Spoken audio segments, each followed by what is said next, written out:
So you found them, the perfect person for your team. They're brilliant, motivated, and the salary works. But they live 5,000 miles away. And now you're stuck, staring at 3 words on your screen that sound like total legal jargon: contractor, EOR, or entity.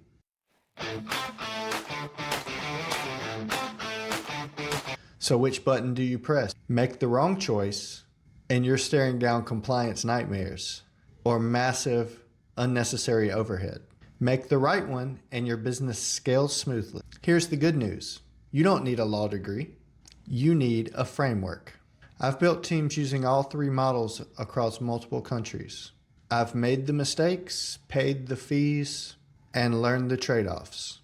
This video is your clear guide to picking your path. Let's start where almost every founder, including me, begins: the contractor.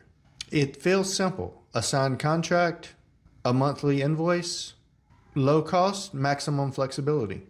In our early days, this was our gateway.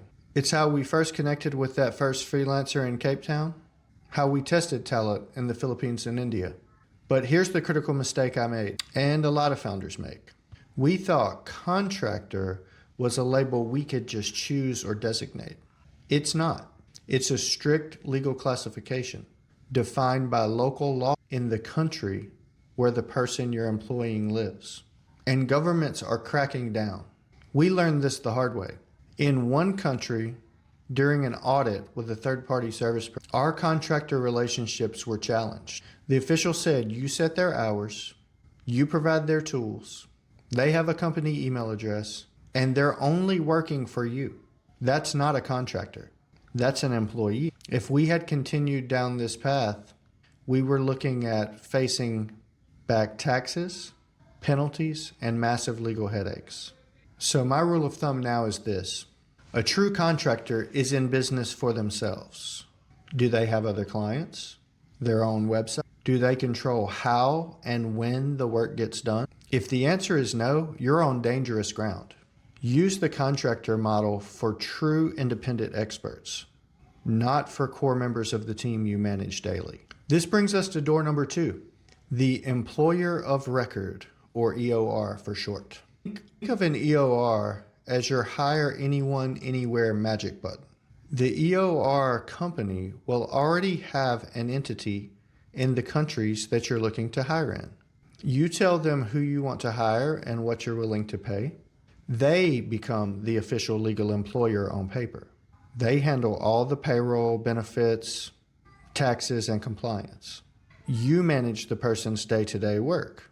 It's fast, it's compliant, and it's incredibly simple. The trade-off? Cost.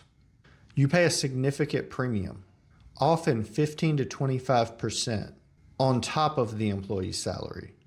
And you have less direct control over the terms of the employment.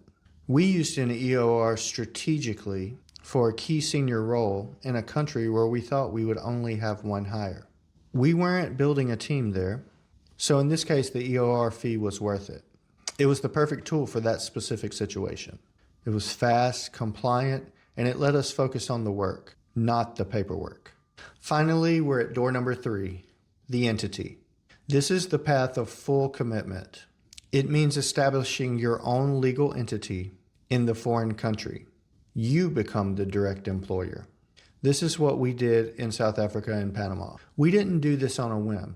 In South Africa, we didn't just find one person, we found an entire hub of talent.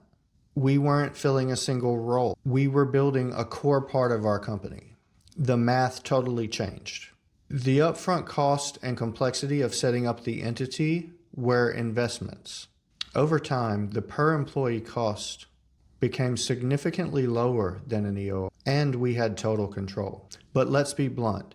An entity is for building, not just experimenting. Taking on direct legal and financial liability. You need local banking, accounting, and that bulletproof compliance system we talked about in the last video. It's the most complex path, but when you're serious about a location, it's the most powerful, scalable, and professional choice. So how do you choose? Stop overthinking it. Just use this simple 2-question filter. First, are you filling a one-off specialized role, Or are you building a core, repeatable function in this country? A freelance graphic designer for a project? That's a one-off. A developer who will be part of your growing engineering team? That's a core function. Second, what's your tolerance for control versus headache? A contractor gives you high control, but the compliance headache is massive if you get it wrong. An employer of record takes the headache away for a predictable fee, but you give up some control. An entity gives you total control, but you must systemize the headache to manage it. And here's the secret. Your company will likely use some combination of the three. We did. Core teams in South Africa and Panama on our own entities. Specialists in the Philippines working as contractor. A specialist in Germany via an EOR. Freelance designers and digital marketing specialists as contractors. There is no one-size-fits-all. You have to choose the right tool for each specific job. So it's your turn. Comment below. Which model are you leaning towards for your next hire? Or what's your biggest unanswered question about going global? Make sure you're subscribed, because in the next video, we use this foundation to tackle the next big question. Okay, but where? I'll give you a framework for choosing or next hiring country based on cost, skills, and culture, based on our tests in over a dozen countries. And remember, this isn't just theory. I'm taking these frameworks on the road. Your questions will shape the conversations I have with founders and experts in these cities. Let's build this playbook together. I'm Jonathan Sellers, the Borderless founder. See you in the next one.